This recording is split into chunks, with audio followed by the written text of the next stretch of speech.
In this video, we introduce the concept of synthetic division. Synthetic division in general is going to be used, or can be used, anytime you're dividing any polynomial function by specifically a linear polynomial. What we tend to do with this is we refer to our linear polynomial as x minus r. Now in this case we have an x plus 2 here rather than an x minus r, but we'll describe what happens with that. So here is our setup for synthetic division. It looks like this. We're going to put a little half box over here in which we are going to put part of our divisor. And then across here we are going to put the coefficients of our polynomial. So what we are putting here is referred to as the root of the divisor.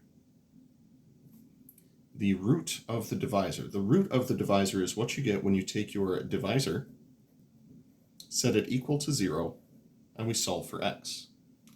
Thankfully, the algebra isn't too rigorous on this one, and the root of our divisor is -2. So -2 is the number that I copy into our little half box right here. Right next to this, we're going to put the coefficients of our dividend. Now, the coefficients of our dividend are going to go in descending order. That is the highest power first, all the way down to our constant term. We're going to go down 1 power of x at a time. The coefficient of x cubed is 1. The coefficient of x squared is 4.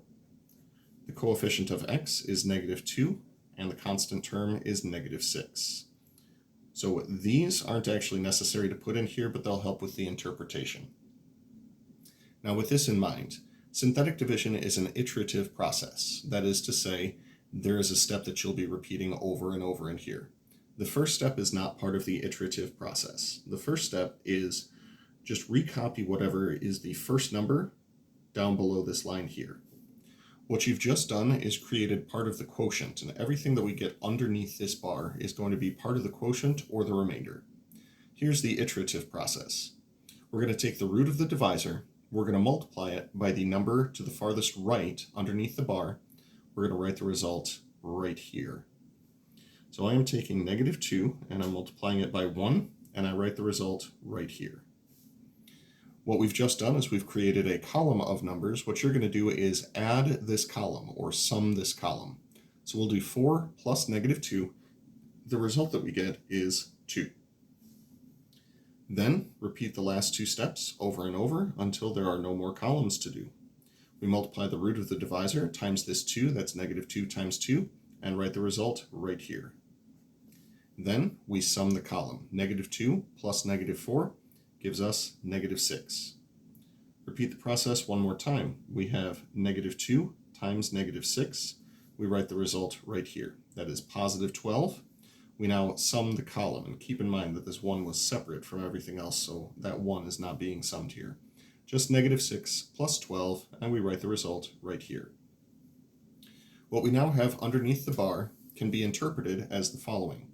Farthest to the right is the remainder. I like to box off the remainder so that I know that it's separate from the quotient. Then working our way from right to left, these are increasing powers of x, starting with the constant term, x to the first power, and x squared. So we can interpret this as the quotient is 1x squared plus 2x minus 6, and that the remainder is 6.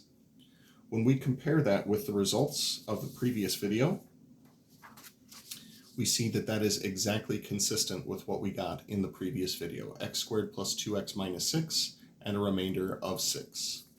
Synthetic division is simply a quicker way to arrive at your quotient and your remainder, and we'll work through a couple of examples to make sure that we got this process down.